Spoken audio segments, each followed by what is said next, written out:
I don't get it. Doesn't take me long to get fired up. Our guy here's the little off the wall too. My little Australian punter.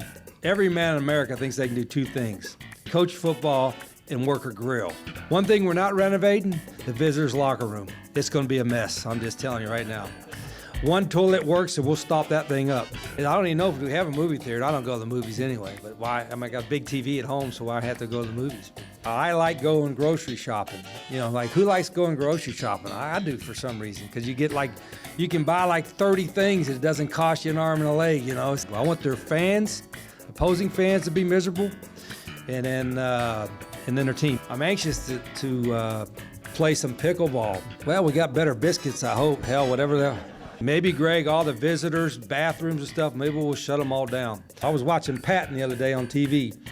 I'm impressing you with my knowledge, right? 14 years old and you're in a class of 2026 and you think you're good enough to play in the pros? Have at it, bro. You know what I mean?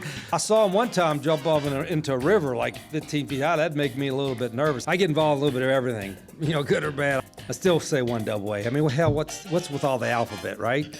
It's one A and one double A. I'm just talking about an easy solution for some of that logic. We got the NFL, now you got the USFL, and you got the XFL. We got a house, like, I would give you the address, but then don't you put that out there, that might not be good, right? Some obscure sport up in New Hampshire or Maine, they're making decisions for Division I football. I'm like, hell, no wonder it's a mess. You know, the two worst four-letter words, and unfortunately I've said a few. I'm getting better at that, but we're not gonna be standing around and holding hands and singing Kumbaya. That's like huddles. When we get in a huddle, it's a trick play. You know, who wants to see a bunch of fat guys hold hands, right? So everything's easy. There's no traffic. I mean, not counting the two stoplights. I kind of quit checking this curfew, you know what I mean? Because if I checked it, I probably was not going to like what I saw. I'm not running for office either. I don't. No. God bless politicians. Who would want to do that? Not me. And I was like, I was in the episode of the Twilight Zone. Like, what the hell just happened? You guys didn't think you were getting that tutorial today, were you?